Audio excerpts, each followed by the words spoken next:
Bum, bum, bum, bum, bum, bum, bum, bum, bum, bum, bum, bum. The Peter Dislike Show. Bum, bum, bum, bum, bum, bum, bum. When I was 5 years old, my dad gave me a scientific calculator, and that became like my handheld video game that I took everywhere I went. Car trips, to vacation, or even just on a boring Saturday afternoon. That was what I played with. It drove my parents crazy. One of my first fascinations as a kid, I think I was in kindergarten at the time, is that I noticed that 2 times 2 is 4, and so is 2 plus 2. And 0 times 0 is 0, and so is 0 plus 0. And I wondered if there were other combinations of numbers that did that. As a kid, I tried all sorts of combinations. Another one of my fascinations was repeated decimals. If you divided 1 by 3, you got 0.3333333. And it fascinated me what other combinations of numbers divide like that. And you know what? All that game playing came in handy as I grew up because I had a good sense of what numbers look like. And I work at a tutoring center now, and people ask me how I remember various things like especially exponents, like powers of 2. I have them all memorized up to like 30, if you could believe it. And I tell the kids it's just like you might memorize a friend's phone number. The problem is that's actually not a very good analogy nowadays because hardly anybody remembers people's phone numbers. They just have it saved on their phone. When I was a kid, you actually had to remember phone numbers. And a lot of people can't relate to that. And so they were like, "What do you mean? I don't even remember my friend's phone number." Well, how about your passwords then? It's kind of like that, right? It really is. You see these numbers enough. Like, for example, one of my favorite repeating decimals was 1 divided by 7. 0.142857, 142857, blah, blah, blah, blah. And for me, the numbers 142857 just became almost like God's phone number, right? It really did. That's how I remembered it. And so that was 30 years ago now. But 30 years later, I got a new calculator that I love to play with, the Google AI search.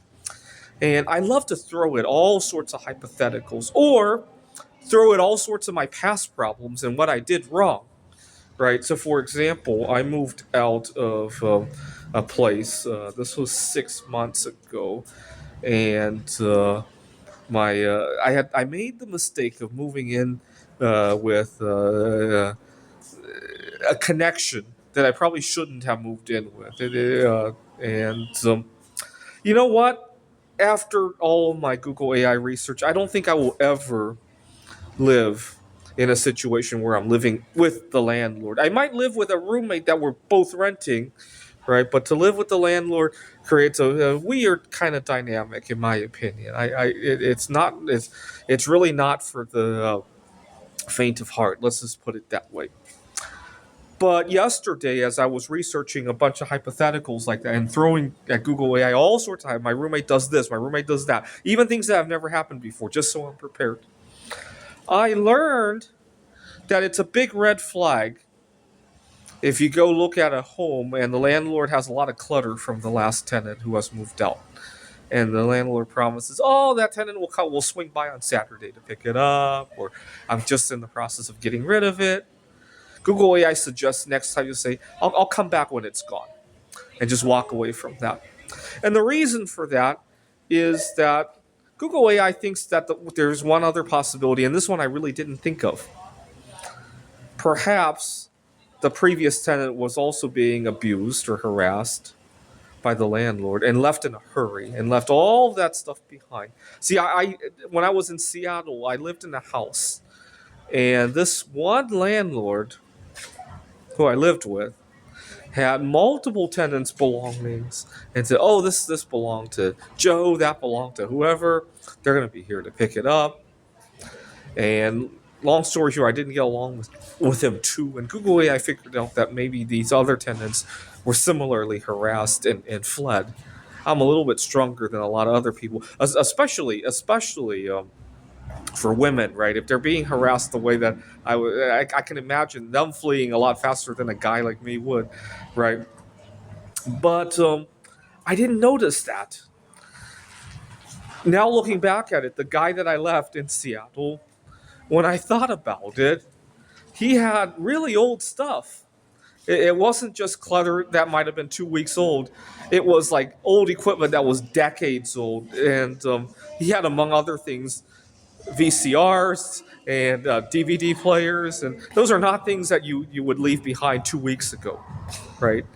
And Google AI figured out that this guy, who was in his 40s, if I remember correctly, his way of life. He moves somebody in, gets excited, and then decides that he needs to control the situation. And Google AI even said, just like his VCR collection, it was like him pressing the eject button and people having to flee without regard to their belongings. Yeah, I never thought about that. I'm glad I played with Google AI. It's kind of like when I was a kid, I figured out what one divided by 7 is, and now when I see it, I have a good sense of that number, right? So I need to do that more. The only thing Google AI doesn't do very well is hypotheticals and fiction kind of stories, right? So, for example, you guys know I love bismuth art. I asked Google AI. Well, first I asked it to calculate the probability that bismuth crystal weighing like maybe 1 kilogram, the probability that all of those atoms would go poof and become thallium within like an hour. And Google AI did that calculation pretty perfectly, actually. Where it got funky is then I asked Google AI what that reaction might look like, how the crystal might deform and all of that. And Google AI claimed that it probably wouldn't even be very visible. And which in my mind doesn't really ring true. Thallium has very different properties than bismuth, and the decay would generate so much heat it might melt or even vaporize both bismuth and thallium. Right? Maybe not vaporize, but melt for sure. Right?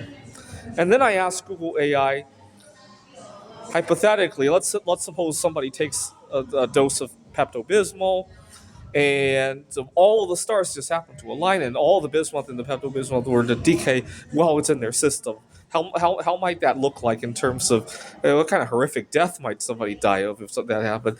And Google AI claimed that the person would hardly notice the radiation; they would only die of thallium poisoning, maybe. And that doesn't sound right. I would think that would be akin to what happened to Alexander Litvinenko, right? He didn't die of lead poisoning, if I remember correctly, right? So Google AI really sucks with hypotheticals, even ones that you would think would be easy to answer.